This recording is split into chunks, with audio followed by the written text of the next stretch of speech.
ورحمۃ اللہ وبرکاتہ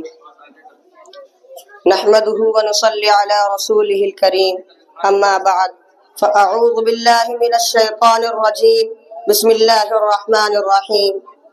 غلط الزام ہے ہم پر کہ ہم وفاداری نہیں کرتے، غلط الزام ہے ہم پر کہ ہم وفاداری نہیں کرتے، ارے ہم محبت بانٹتے ہیں اداکاری نہیں کرتے۔ اور برا وقت جب بھی آیا ہے وطن پر اے وطن والو، اور برا وقت جب بھی آیا ہے وطن پر اے وطن والو، ہم اپنی جان دے دیتے ہیں غداری نہیں کرتے۔ میرے محترم و معزز سامعین کرام، جیسا کہ آپ سبھی کو معلوم ہے 26 جنوری یوم جمہوریہ یہ ہمارے ملک کی ہندوستان کی تاریخ میں نہایت اہمیت کا دن ہے،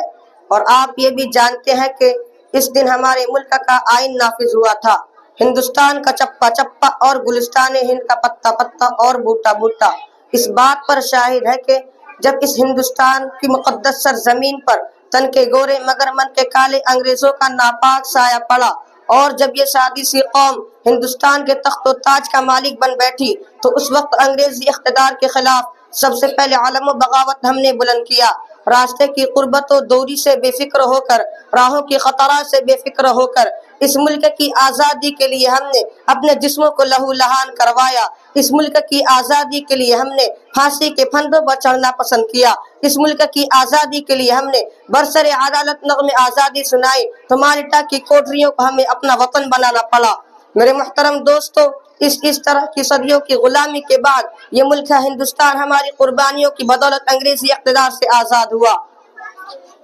اور ہم نے جمہوریت کا فیصلہ بہت سوچ سمجھ کر اختیار کیا ہے، تاکہ مختلف مذاہب، ادیان اور نظریات و عقائد کے کروڑوں ہندوستانی آزادی کی حقیقی دولت سے سرفراز ہو سکے۔ لیکن دوستو، یوں ملے آزادی کے بعد وطن کے لوگ ہم سے، یوں ملے آزادی کے بعد وطن کے لوگ ہم سے، جیسے بے حس باپ کوئی دوسری شادی کے بعد۔ ملت اسلامیہ کے غیور نوجوانوں، آج ہندوستان کے اندر کیا ہو رہا ہے، اور آزادی کے بعد سے لے کر آج تک مسلمانوں کے ساتھ کس طرح کا رویہ اختیار کیا جا رہا ہے۔ ارے کبھی غور کشت کے نام پر مسلمانوں کو قتل کر دیا جاتا ہے، تو کبھی صرف شک و شبہ کی بنیاد پر ہمارے نوجوانوں کو موت کے گھاٹ اتار دیا جاتا ہے، تو کہیں ہماری ماں اور بہنوں کی عفت سے کھلواڑ کیا جاتا ہے، ہماری ماں اور بہنوں کی عزتوں سے کھلواڑ کیا جاتا ہے، تو کہیں ہمارے معصوم بچوں کو گاجر اور مولی کی طرح کاٹ دیا جا رہا ہے، اور کہیں ہماری مساجدوں کو مسمار کیا جا رہا ہے، تو کہیں ہماری مکاتب پر شک کی نظریں ڈالی جا رہی ہیں، اور حد تو یہ چکی ہے کہ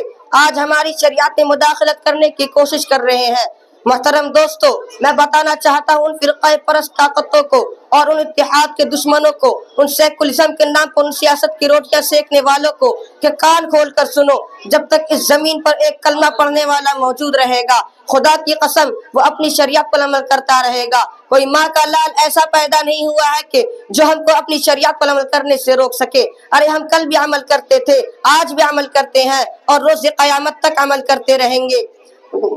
اور دوستو، ہم کل بھی اپنے اس ملک کی آزادی کے لیے سولی پر چڑھتے تھے، آج بھی چڑھ سکتے ہیں۔ ہم کل بھی اس ملک کی آزادی کے لیے پھانسی کے پھندوں کو چومنا پسند کر لیا کرتے تھے، آج بھی کر سکتے ہیں۔ اور ہم کل بھی اپنے اس ملک کی آزادی کے لیے توپ اور ٹینکوں کا مقابلہ کرتے تھے، آج بھی کر سکتے ہیں۔ لیکن ہم اپنے مذہب و ملت اور دین و دھرم پر آنچ نہیں آنے دے سکتے۔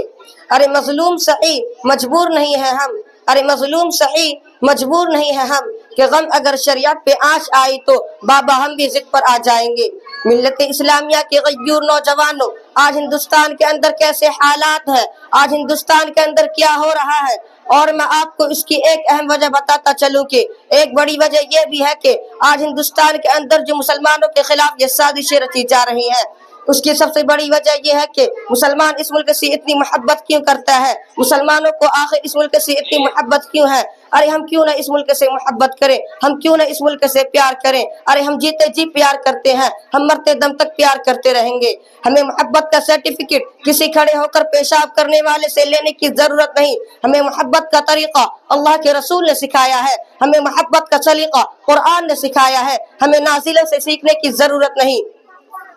ملت اسلامیہ کے غیور نوجوانوں، آج ہندوستان کے اندر کیا ہو رہا ہے، ہر طرف سازشیں، ہر طرف سازشیں۔ آج میں آپ کو یہ بات ایک صاف طور پر کہنے جا رہا ہوں کہ ایسی جو فرقہ پرست طاقتیں ہیں، یقیناً وہ آٹے میں نمک کی طرح ہیں، ان کی وجہ سے ہندوستان کا ماحول بگڑ رہا ہے، ان کی وجہ سے ہندوستان کا ماحول خراب ہو رہا ہے۔ اس لیے ہم تمام ہندو مسلم بھائیوں کو چاہیے کہ ہم اکٹھا ہو کر ان آستین کے سانپوں کو، ان زہری نصابوں کو کچل ڈالیں اور ملک کی بقا کی فکر کریں۔ وما علینا الا البلاغ۔